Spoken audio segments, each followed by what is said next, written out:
It is a long gorilla story told as a single, uninterrupted flow without divisions. Economic concepts are not explained directly. All of them are implied through the story itself.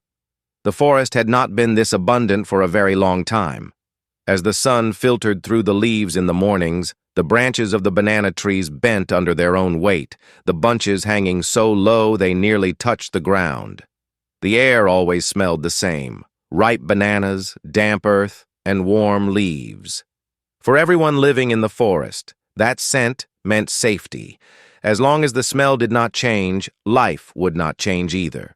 For gorillas and monkeys alike, days were all the same. They woke up, ate bananas, lay down in the shade, and then ate bananas again. No one counted. No one stored anything. Counting was unnecessary. Storing was shameful. Everything that was needed was already there. Abundance had made thinking unnecessary. A mind that does not think feels comfortable, but slowly dulls without realizing it. Small monkeys ate half of their bananas and threw the rest down from the branches. The fallen bananas were crushed, darkened, and eventually merged with the earth. No one saw this as waste. Waste only gains meaning in times of scarcity. Young gorillas competed over who ate more bananas, believing that eating until their stomachs swelled was a sign of strength. Older gorillas did not want to remember that there had once been hard times. Remembering was uncomfortable.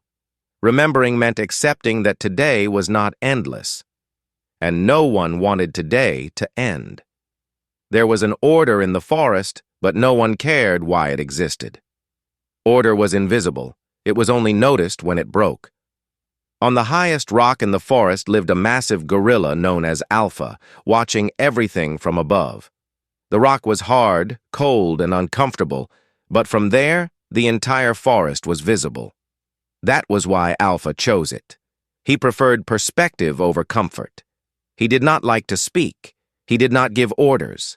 Yet his presence was felt. A gorilla would glance at him before changing its path.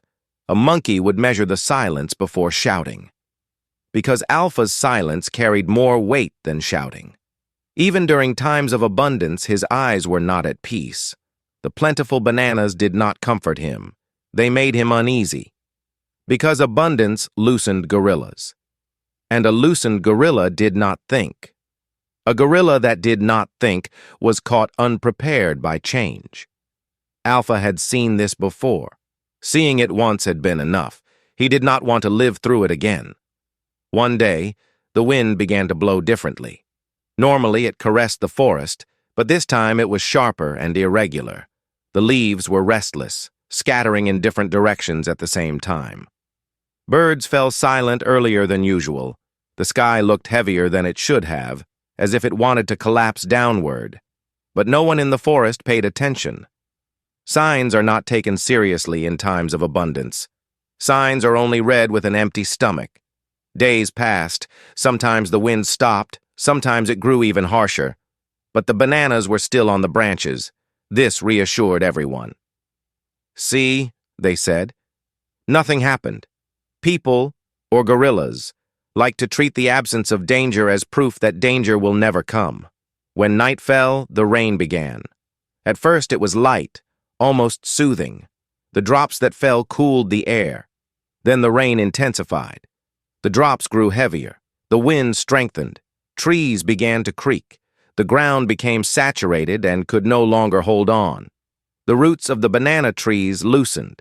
Some trees fell, some snapped, and some disappeared silently into the darkness. Things that vanish in the dark look more frightening in the morning. No one woke up. Everyone had gone to sleep with a full stomach. Fullness brings the deepest sleep. When morning came, the forest was no longer the same. The sun rose, but what it illuminated was unfamiliar. The branches were empty. Where there had been abundance the day before, only broken stems remained. Some trees had vanished completely. The ground was muddy, the river was murky, the birds had not returned. At first, the small monkeys did not understand. They looked at the branches, then at one another. They reached out and met emptiness. One monkey screamed, then another. Soon the forest filled with noise. What had been there yesterday was gone today. The absence of something is only noticed when it is needed. The first reaction was anger. Someone must have stolen it. Someone must have been hiding it, because it had to be in someone's hands. Disappearing entirely did not make sense. No one wanted to blame the storm. Blaming nature did not produce solutions. Blaming a gorilla, however, was possible. Blame could be shared. Shared blame brought relief. As bananas became scarcer, everyone clutched what they had more tightly. What had once been natural to share was now seen as weakness. Small monkeys began hiding, their bananas under leaves. They memorized the spots, and some did not even show them to others, afraid they might forget the location. Gorillas hardened their gazes. Shoulders grew broader, walks heavier. A silent agreement formed in the forest. No one would trust anyone else.